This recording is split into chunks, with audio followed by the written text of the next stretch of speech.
कि तुम्हें सुख चाहिए, सम्मान चाहिए, दोनों मिलेंगे, पर ये मांगने से नहीं मिलते, इनका बीज बोना पड़ता है। महात्मा के पास में खाली गिलास रखा था। किसान से महात्मा ने कहा कि तुम इस गिलास को भर सकते हो पानी से? किसान ने कहा बिल्कुल। खाली गिलास को पानी से भरने में क्या जाता है? किसान ने उस गिलास को पानी से भर दिया। महात्मा ने उससे कहा कि जिस प्रकार से तुमने इस जरूरतमंद गिलास को पानी से भर दिया है, ऐसे ही दुनिया में जितने भी जरूरतमंद हैं, प्यासे भूखे, उन सब की तुम ऐसे ही मदद करते रहो। एक गिलास पानी रोज पिलाते रहो, तुम्हारे घर में सुख भी आ जाएगा और तुम्हारे सम्मान भी तुम्हें भरपूर प्राप्त हो जाएगा।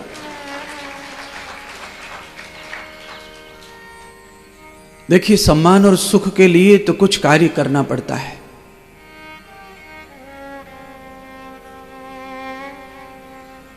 कभी प्यासे को पानी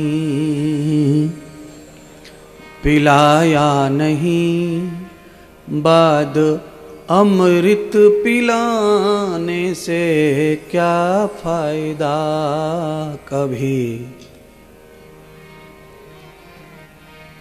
कभी गिरते हुए को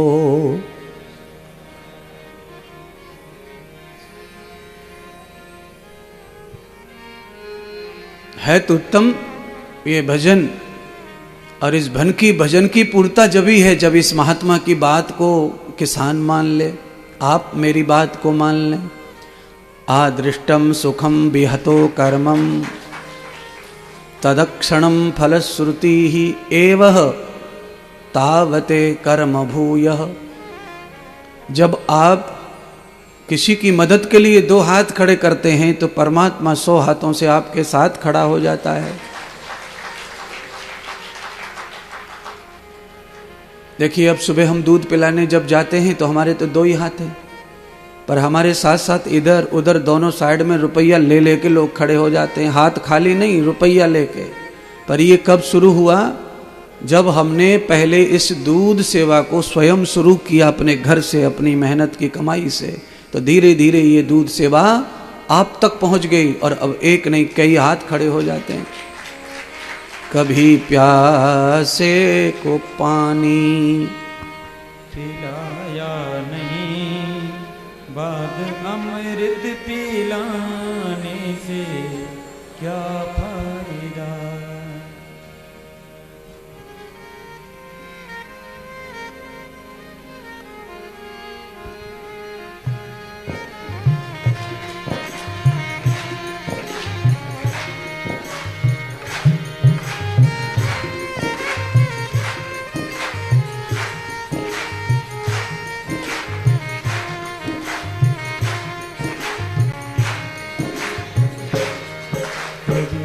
प्यासे को पानी पिलाया नहीं, कभी प्यासे को पानी पिलाया नहीं, बाद अमृत पिलाने से क्या फायदा। कभी गिरते हुए को उठाया नहीं, कभी गिरते हुए को उठाया नहीं, बाद आंसू बहाने से क्या फायदा। कभी प्यासे को पानी पिलाया नहीं, बाद अमृत पिलाने से क्या फायदा।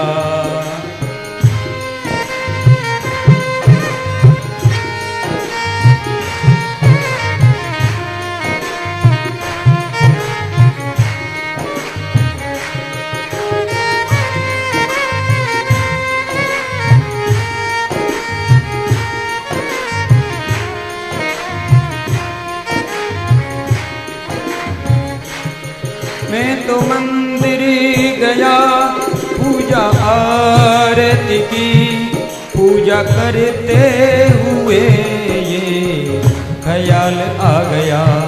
मैं तो मंदिर गया, पूजा आरती रति की पूजा करते ही मन में ख्याल आ गया।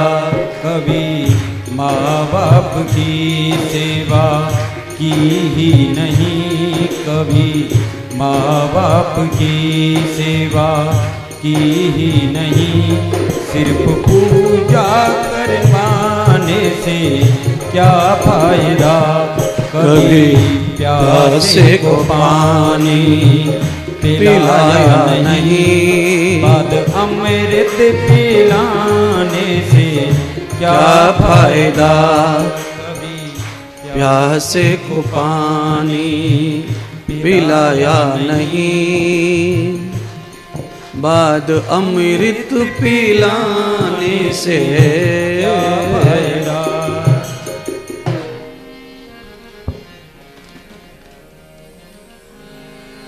द्रवितो रक्षरूरक्षक्षुः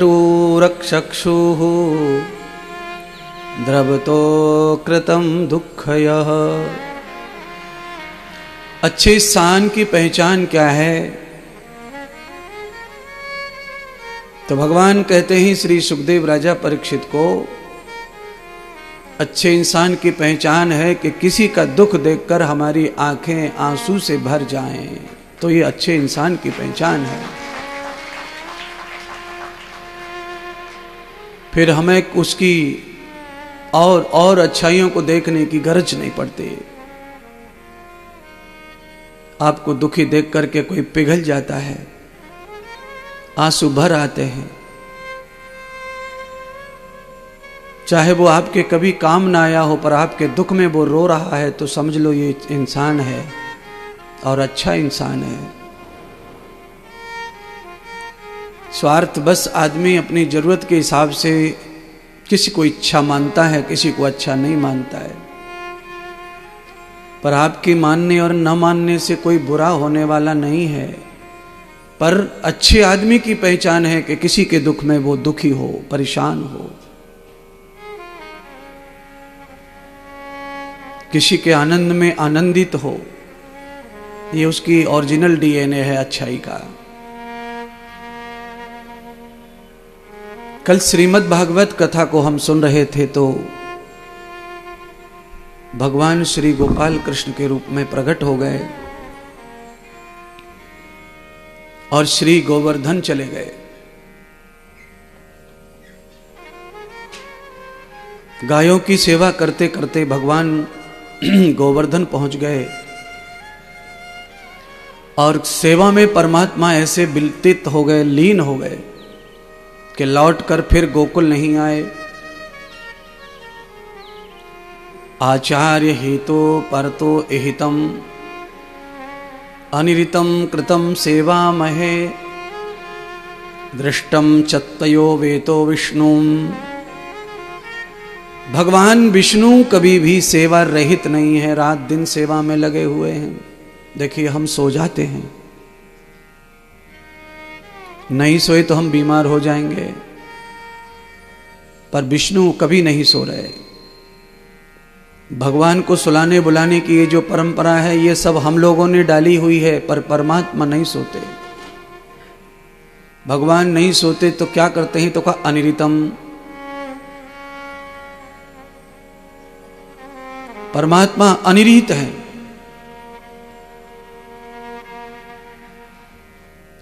कभी कभी मां जल्दी सो जाती है बच्चे से तो बच्चा रोता रहता है, इसलिए बच्चे को सुला के ही मां सोती है,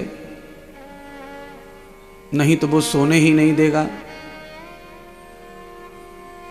परमात्मा हम सबकी मां है, इसीलिए वो हमको सुलाता है पर सोता नहीं है। परमात्मा के सोने का काल कब है? तो कहा चतुरम काल विहूत पूर्वम। जब ये 4 युग खत्म हो जाते हैं पूरी तरह, जब प्रलय हो जाता है तो भगवान फिर विश्राम में चले जाते हैं। पर जब तक ये काल चल रहा है तब तक परमात्मा कभी विश्राम करते नहीं है। मंदिर आदि में जो परंपरा है ये तो पांडित्य की परंपरा है, पर परमात्मा तो कालों कालों के बाद विश्राम करते हैं। पुराणों में जब हम कथा सुनते हैं तो देवी महापुराण में भगवान के सोने की कथा भी आती है। भगवान जब विश्राम करने चले गए शेष सैया पे, तो भगवान के कानों से ही राक्षसों का जन्म हुआ, मधुकैटभ का।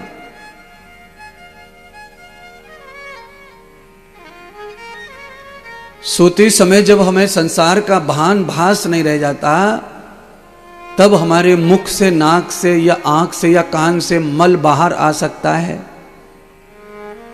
आदमी जब ज्यादा गहरा सो जाता है ना, तो कभी कभी उसकी लार टपकने लगती है, उसे पता ही नहीं चलता कि लार बह रही है। और उसकी आंख में कचड़ा आ जाता है, नाक में आ जाता है, कान में आ जाता है तो प्रदूषण। पर जब ज्यादा अच्छी नींद आती है तो शरीर पूरी तरह प्यूरिफाई हो जाता है, क्लीन हो जाता है, रिफाइंड हो जाता है, तो सारा कचरा बाहर आने लगता है।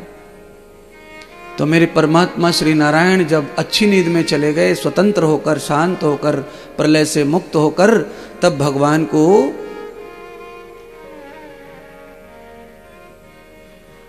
उनके काल से मैल निकला। उस मैल का नाम ही मधुकैटभ है। अगर वो मैल उनके अंदर रहता तो वो बहुत तकलीफ देता शरीर को। अब वो मैल बाहर आया तो उसने बाहर भी वायरस फैला दिया, बीमार कर दिया सबको, तकलीफ में डाल दिया, ब्रह्मा को, नारायण को, सबको। इसलिए मानव के लिए भगवान ने क्या कहा है, उत्तिष्ठतम जागृयामि पुरोहित। भगवान कहते हैं कि हे मानव, तू इतना प्रगाढ़ निद्रा में ना सो जाना कि कोई राक्षस पैदा हो जाए। द्वहेतो करम दूषिताम भूषणम तथा। राक्षस का मतलब है तुम्हारे शरीर से नहीं, तुम्हारे विचारों से, तुम्हारी सोच से भी कोई पैदा हो सकता है। शरीर में जब क्रोध आता है तो 1000 शत्रुओं को लाता है। अकेला क्रोध आ जाए तुम्हारे शरीर में तो 1000 शत्रुओं को लाएगा और हजारों अच्छाइयों को मार डालेगा, एक ही क्रोध।